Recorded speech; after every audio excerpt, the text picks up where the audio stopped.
देखिए, अगर आप अमेज़न से अपने ई-कॉमर्स बिज़नेस को शुरू करने के बारे में सोच रहे हो, तो जितना डिफ़िकल्ट आप समझ रहे हो, उतना डिफ़िकल्ट ये है नहीं। अमेज़न पर ग्रो करने के लिए आपको एक प्रोसेस से गुज़रना पड़ता है। अमेज़न बाकी मार्केट प्लेसेस से काफ़ी अलग है, इसीलिए आज अमेज़न वर्ल्ड वाइड बहुत सारी कंट्रीज़ में सक्सेसफुली अपना बिज़नेस चला रहा है।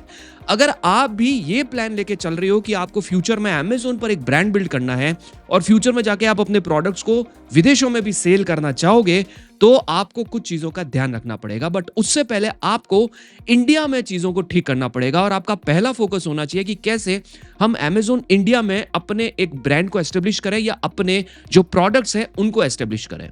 अमेज़न फ्लिपकार्ट की तरह काम नहीं करता है, अमेज़न मीशो की तरह काम नहीं करता है। अमेज़न बहुत अलग मार्केट है। हम जब मंथ के एंड में अपने जो पेड लर्नर्स के साथ ज़ूम सेशन करते हैं, तो वहाँ पे बहुत सारे सेलर्स आते हैं, न्यूबीज़ आते हैं, जो अपने बहुत सारे डाउट्स लेकर आते हैं और मुझे उससे ये पता चलता है कि उनकी जो गलतियां हैं वो शायद एक ऐसी कॉमन मिस्टेक्स हैं जो आप भी कर रहे होंगे और उन गलतियों को ठीक करना बहुत ईजी है। ये सारे टिप्स मैं ज्यादातर अपने पेड लर्नर्स के साथ शेयर करता हूं, लेकिन आज ये सारी टिप्स एंड ट्रिक्स मैं आप लोगों के साथ भी शेयर करने वाला हूं, क्योंकि आप भी मेरी फैमिली की तरह हो। तो इसी बात पे एक प्यारा सा लाइक जरूर दे दीजिएगा। चलिए, सबसे पहले बात करते हैं कि लोगों के मन में ये डाउट होता है कि अमेज़न जो है ना, पूरा एल्गोरिदम का गेम है। सबसे पहली चीज जो आपको ये समझनी पड़ेगी कि Amazon it's not about algorithm. Algorithm तब काम करना शुरू करता है जब आपको ऑर्डर्स आने स्टार्ट होते हैं और जब आपको रिव्यूज आने स्टार्ट होता है, उसके बाद एल्गोरिदम अपना गेम शुरू करता है। लेकिन उससे पहले जो आप गलती कर रहे हैं, उस गलती को ठीक करना है। सबसे पहली गलती जिस वजह से आपका बिजनेस अमेज़न पे ग्रो नहीं करेगा या नहीं कर रहा है, वो ये है कि आपको लगता है कि कोई बेस्ट सेलर प्रोडक्ट मार्केट में चल रहा है तो हमें वैसा का वैसा प्रोडक्ट लाकर लिस्ट कर देना चाहिए, हमें भी सेल्स आ जाएगी। ऐसा नहीं होता है। ये गलती आपको नहीं करनी है। अगर आप ये प्लान के साथ उतरोगे मार्केट में, तो आपको ऑर्डर्स नहीं आएंगे, क्योंकि मार्केट में ऑलरेडी एक बहुत बड़ा ब्रांड या बहुत सारे बड़े बड़े प्रोडक्ट्स जो हैं वो सेल हो रहे हैं, तो आपका नंबर नहीं आएगा, अमेज़न आपकी विजिबिलिटी नहीं बढ़ाएगा। आपको इसमें एक कनेक्शन फिक्स करना है। कनेक्शन फिक्स में एक छोटा सा टर्म इसलिए दे रहा हूं क्योंकि मैं आपको बता रहा हूं कि आपको करना क्या है। थोड़ी सी मेहनत लगेगी, प्लीज इसको ध्यान से सुनिएगा। हमारे चैनल पर अभी रिसेंटली हमने एक वीडियो लाया था जिसके अंदर हमने हाउ टू फाइंड प्रोडक्ट्स, ठीक है, उसमें हमने बताया है बहुत इजी तरीके कि जब आप कोई भी प्रोडक्ट्स मार्केट में लाना चाहते हो, आप उसे सेल करना चाहते हो, तो उसको फ्री में कैसे रिसर्च करना है। इस वीडियो को देखने के बाद उस वीडियो पे जरूर जाइएगा। थंबनेल में आपको देख रहा हूं, देख लेना, कंपेयर कर लेना। इस वीडियो को ओपन करना है और ओपन करके इस वीडियो को पूरा देखिएगा।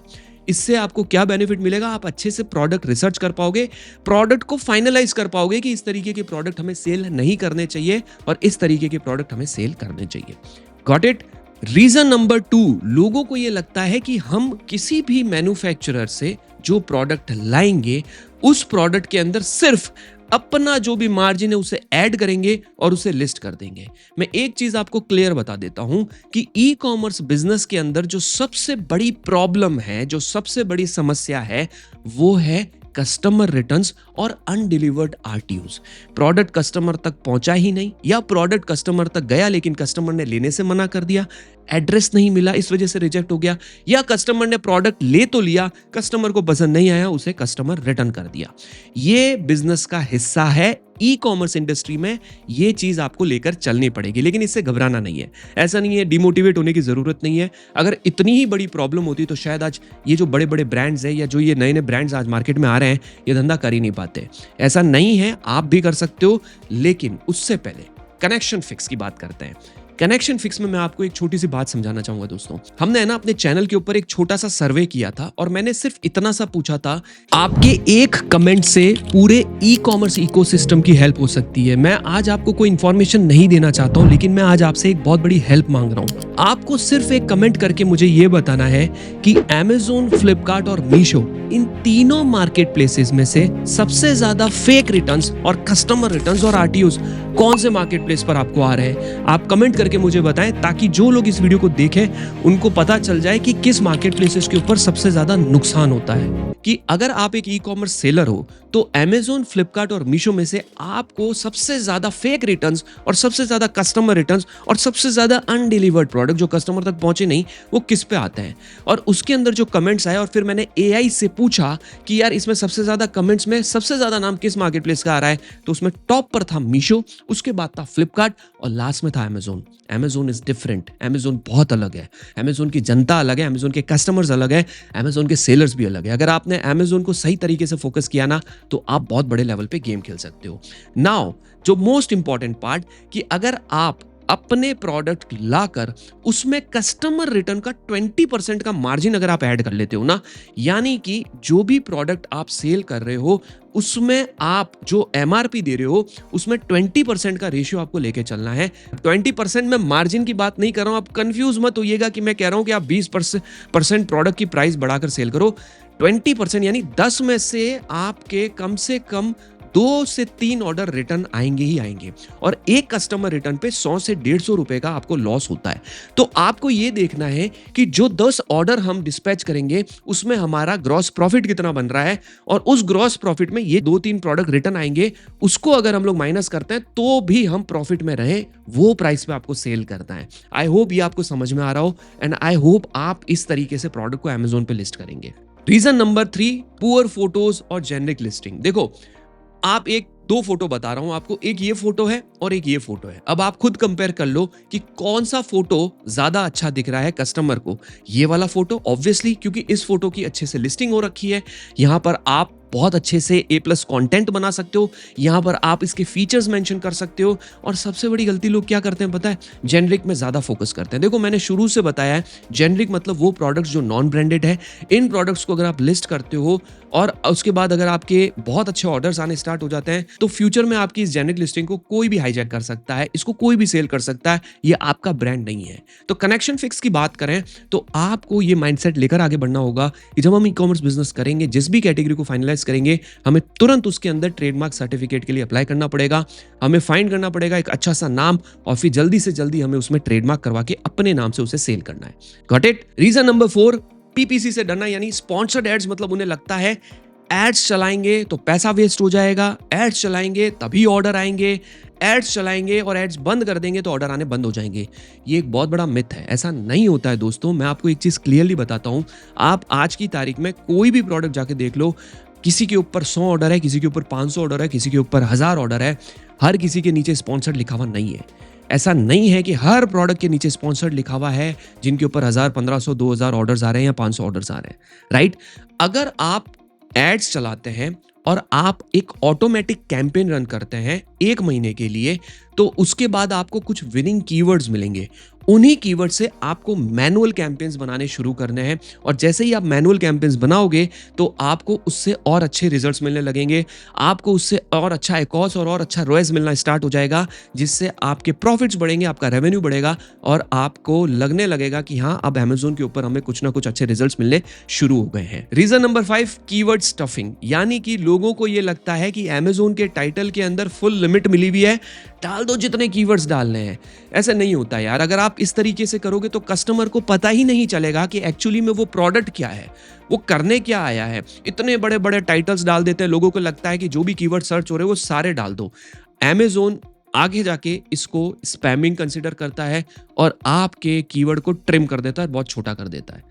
तो ये गलती आपको नहीं करनी है। कनेक्शन फिक्स की अगर बात की जाए तो जो आपके प्रीमियम 2 कीवर्ड्स होंगे, for example black T shirt for man, premium cotton T shirt for man, इस तरीके से एक छोटा सा अच्छा सा कीवर्ड बनाइए और उसको अपने टाइटल में ऐड करिए, और उसके बाद आप देखिए धीरे धीरे धीरे वो एल्गोरिदम कैसे उसे हेल्प करेगा और कैसे आपकी विजिबिलिटी बढ़ाएगा और कैसे आपको ऑर्गेनिकली भी बहुत सारे ऑर्डर्स आने स्टार्ट हो जाएंगे। आपको स्ट्रगल करने की ज्यादा जरूरत नहीं पड़ेगी। Reason number 6, GST and compliances. लोगों को नहीं पता कि एक्चुअली में जीएसटी किस तरीके से काम करता है। ध्यान से सुनना दोस्तों, बहुत जरूरी बात बता रहा हूं। जीएसटी को लेकर लोग बहुत डरते हैं कि जीएसटी लेंगे तो हमें हर महीने जीएसटी भरना पड़ेगा और बहुत सारा पैसा सरकार को देना पड़ेगा, गवर्नमेंट को फी पे करनी पड़ेगी। ऐसा नहीं होता है यार। आप जो प्रोडक्ट परचेस करते हो उस पर भी जीएसटी देते हो, आप कस्टमर को जो माल बेचोगे उस पर भी जीएसटी कलेक्ट करते हो। तो जो जीएसटी आपने दिया और जो जीएसटी आपने कलेक्ट किया, उसके बीच का डिफरेंस भरना होता है। अमेज़न पे आप सेल करोगे, जो लॉजिस्टिक फी, कुरियर फी आप दोगे, उस पर भी 18% जीएसटी लगता है, उसका भी क्लेम आपको मिल जाता है। तो जब आप जीएसटी भरने जाते हो तो वो बहुत कम आती है। अब अगला सवाल क्या आता है कि जीएसटी तो हर महीने भरना पड़ेगा। ऐसा नहीं है। आप चाहें तो क्वार्टरली जीएसटी ले सकते हैं, यानी कि हर 3 महीने में आपको जीएसटीआर 1 और जीएसटी 3 भी भरना पड़ेगा। ठीक है, तो हर 3 महीने में भरोगे तो साल में सिर्फ 4 बार आपको जीएसटी भरना है। 4 बार आपको ये जो है मेहनत करनी है बाकी टाइम आप अपने बिजनेस में फोकस करो और अच्छे से अपने बिजनेस को ग्रो करो। आपको इस तरीके की हेडेक लेने की जरूरत नहीं है। और कंप्लायंसेस को लेकर कि देखो, जो प्रोडक्ट्स आप सेल करने के बारे में सोच रहे हो ना, मेक श्योर उसके अंदर कोई सर्टिफिकेशन ज़्यादा हैसल करने की ज़रूरत ना पड़े। बैटरी रिलेटेड प्रोडक्ट्स है तो BIS सर्टिफिकेट की रिक्वायरमेंट रहती है। फूड रिलेटेड प्रोडक्ट्स है तो FSSAI सर्टिफिकेट की रिक्वायरमेंट रहती है। तो there are certain certificates required to sell such products, तो उसके अंदर आपको नहीं जाना है। आप बेसिक ऐसे प्रोडक्ट सेल करिए जहां ज़्यादा सर्टिफिकेशन की प्रॉब्लम ना हो। बट अगर स्टिल आप चाहते हो कि सर्टिफिकेट वाले प्रोडक्ट सेल करो, तो it's a one time compliance, it's a one time hassle, जिसके अंदर आपको थोड़ी सी मेहनत करनी है, then you are good to go. Just provide the certificate to Amazon, they will allow you to list your products और आप उसको जो है लिस्ट कर सकते हो। लोग पैकेजिंग को बहुत अवॉइड करते हैं, यानी कि अगर फ्रेजाइल आइटम हम सेल कर रहे हैं जो टूट सकता है, उसको सिंपल सा पॉली बैग में डाल के बबल रैप करके एक सिंपल सा पतला सा कोरुगेटेड बॉक्स में पैक करके भेज दिया। क्या होगा उससे?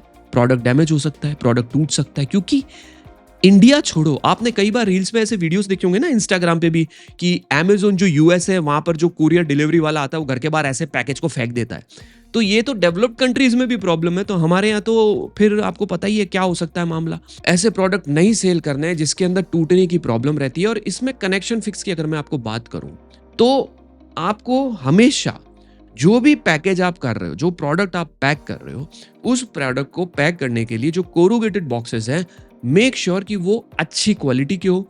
उसके अंदर जो इनर पैकेजिंग है, उसके अंदर अगर थर्माकोल की जरूरत पड़ रही है तो उसको यूज करो। बबल रैप जो अच्छी कोटिंग के साथ या अच्छे रोल के साथ आता है, बबल रैप यूज करो और फिर उसे सेल करो। और एल्स आप अगर ऐसे प्रोडक्ट सेल कर रहे हो जो सिंपल से पॉली बैग में आ जाएंगे, जिसके अंदर इतनी ज्यादा पैकेजिंग की प्रॉब्लम नहीं है, तो आप इस तरीके के प्रोडक्ट सेल करो जिसमें आपकी पैकेजिंग कॉस्ट भी कम लगेगी, आपका ट्रैवल में ट्रांसपोर्टेशन में टूटने का भी टेंशन जो है, झंझट, वो कम रहेगी। और आपके जो मार्जिन है वो कुरियर फी, ज्यादा कुरियर फी की वजह से जो है ना, वो ज्यादा नुकसान भी नहीं है। तो अच्छी पैकेजिंग करो और अच्छे से उसे पैक करके भेजो। कस्टमर को जब प्रोडक्ट मिले, या जब आईफोन लेते हैं, या जब मोबाइल लेते हैं, या किसी बड़े ब्रांड के शूज मंगाते हैं, कितने अच्छे से पैक होकर कितने प्यारे से बॉक्स में आता है ना। कोई भी प्रोडक्ट हम परचेस करते हैं, ब्रांडेड प्रोडक्ट्स, चाहे बोट का हेडफोन हो, किसी भी कंपनी का, कितना अच्छे से पैक होकर आता है। तो जब वो कर रहे हैं तो हमें भी करना पड़ेगा। इसका मतलब ये नहीं है कि वो बहुत बड़े ब्रांड है तो बहुत अच्छा कर रहे हैं, नहीं। आप एटलीस्ट कुछ मिलता जुलता अच्छे से अपना स्टिकर लगा दो, थोड़ा सा अपना ब्रांडिंग कर लो और उसके बाद सेल करो। उसके बाद उसको पैक करके कस्टमर को डिलीवर कराओ। अच्छे रिव्यूज आएंगे ना, तो ऑटोमेटिकली सेल्स भी बढ़ेगी।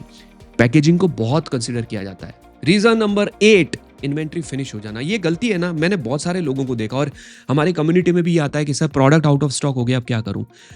कनेक्शन फिक्स की अगर बात करूं ना, सिंपल सा कनेक्शन फिक्स है। देखो, इंडिया मार्ट के ऊपर बहुत सारे मैन्युफैक्चरर हैं जो एक जैसे प्रोडक्ट सेल करते हैं। सिर्फ एक मैन्युफैक्चरर के भरोसे मत रहो, या आपके मार्केट में भी कोई मैन्युफैक्चरर है तो सिर्फ एक मैन्युफैक्चरर के भरोसे नहीं रहना है। अगर आप सिर्फ एक मैन्युफैक्चरर के भरोसे बैठे हो ना, तो आगे जाके प्रॉब्लम्स हो सकती है। और ये मैंने पर्सनली भी एक्सपीरियंस किया था अपनी लाइफ में।